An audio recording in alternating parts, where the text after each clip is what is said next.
All right, joining me now for his third time on the Vineyard Underground podcast is Paul Crout. Paul is a leading pest control advisor and certified crop advisor and one of the foremost experts on wine grape nutrition and spray adjuvants and many other things in the ag and viticulture realm. Paul currently works as an agronomist with Helena Agra Enterprises in California, and he has the honor of being the only guest we've had so far on the podcast 3 times because we just can't get enough of Paul's expertise. So, hey, Paul, thanks for coming back for the third time. It's a charm, right? Hey, 100%. Glad to be back. Always fun to chat. All right. Awesome. Awesome. So, we've probably heard a little bit about your background here before, but before we jump into today's topic, which is on spray adjuvants, why don't you just tell us quickly what you're up to now and what your expertise is heading towards these days? Oh, shoot. Well, right now, as you mentioned, I am an agronomist with Helena, though now my role involves leading agronomists. So I manage all of our agronomists across the Western United States. So the 12 Western states. So I get out a bit more and I get a lot more exposure to a lot more geography. So yeah, that's what's cooking. And then yeah, as far as adjuvants go, I've been involved in as you mentioned, a PCA for over 25 years. And in California, that's a pretty important license to have. In fact, if you want to recommend pesticides, you have to have that license. And part of that, part of those recommendations involve adjuvants because it's the only state where adjuvants are actually registered and kind of legally managed. So, ton of experience with adjuvants. For some growers, there's confusion around adjuvants, understanding all these categories. So maybe we start with that. We're breaking it down today to 2 main categories of adjuvants. And, adjuvant is, like you said, the big umbrella term. Yep. And so under that, we have these activator adjuvants or what we call utility or special purpose adjuvants. So why don't we start with those, with the activator adjuvants? Sure. Really, I guess any activator, it's a kind of a broad term. It would also be synonymous with surfactant, that category. So activator and surfactants are kind of, they're the same thing, basically. They're used interchangeably for that category. And so what a surfactant does, or what an activator does, is it enhances the physical characteristics of that spray solution.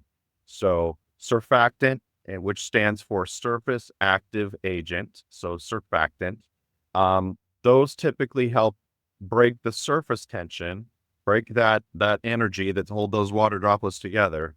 So breaks the surface tension of that spray water solution to help with spreading. So that's where those would fit. And then if we look at like utilities or special purpose adjuvants, those are going to be pretty much everything else. So those are going to be things like water conditioners, which are really important because water conditioners affect the chemistry of your spray water.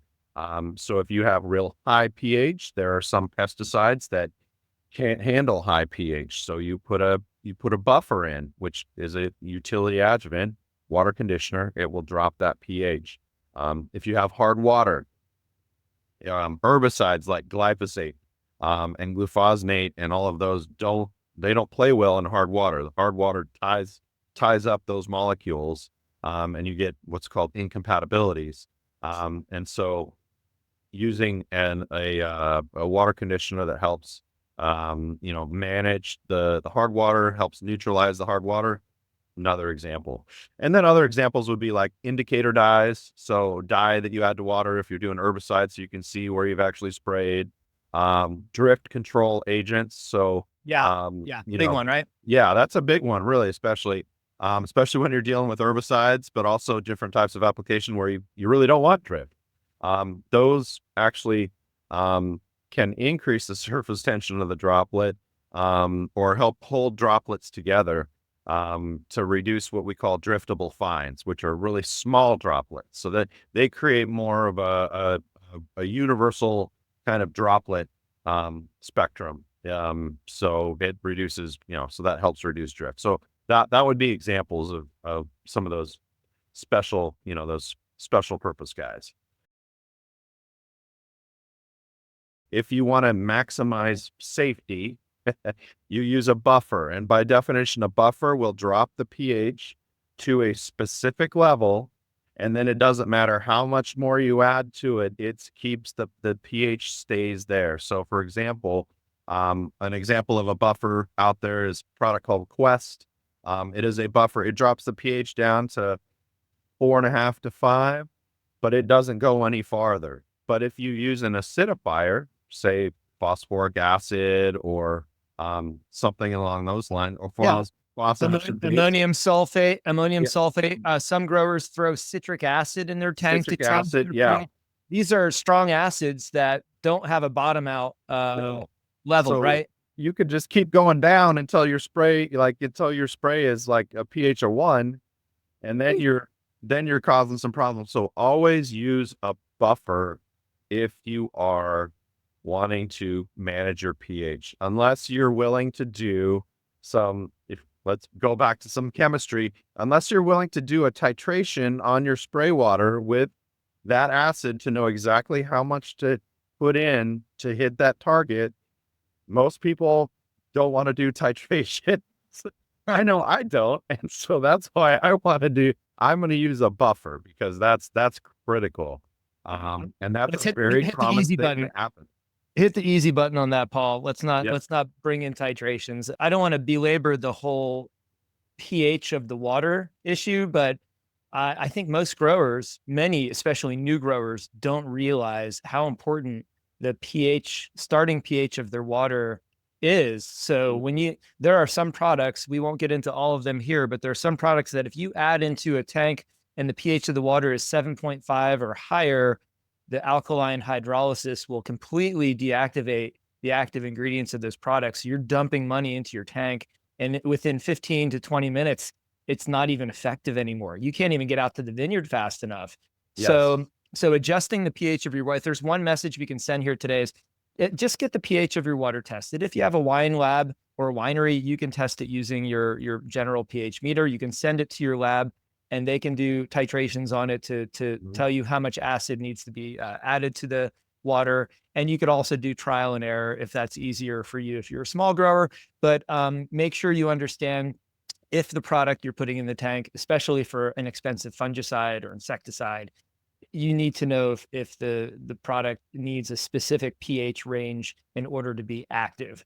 So Yes. read the label, and there are some guides out there on that as well. Now, I want to break into these three really big categories that kind of encompass the penetrants, the spreaders, and the combination of those. Let's just dive right into methylated seed oils. I say methylated seed oils because that seems to be the most common type of oil adjuvant that we're using for foliar and fruit sprays. So when would we use a methylated seed oil, and how do they work? Typically, MSOs or methylated seed oils, they're going to be derived from, obviously different seeds. You could use canola oil, soybean oil, corn oil, any kind of vegetable, plant-based oil is what a methylated seed oil is derived from. And then it goes through a refining process, and it becomes methylated, which kind of changes the chemical characteristics of that oil. And that's really what helps create the solvency. I mentioned that earlier, the solvency rating of that oil. So like softens or dissolves like. So there are MSOs that have real high solvency that are typically only for use with herbicides because they burn. They burn plant tissue. Yeah. Yeah. So you want to, and so they're designed specifically to drive the herbicide into that weed tissue. But if you put it on a regular like cover spray or a fungicide spray, it would burn the leaves. So having a lower solvency oil, you find that balance between good penetration but also crop safety, and that's the important piece of it. So systemics, nutrients, nutritionals, anything that you want to really push into get into the leaf. And they work by, as I mentioned, by softening the cuticle of the leaf and allowing that, because it's an oil, it'll, to lack of a better term, it soaks right through the waxy leaf into the plant cellular tissue below that cuticle. And then when it dries, that cuticle rehardens again. But it'll soften it and help with penetration.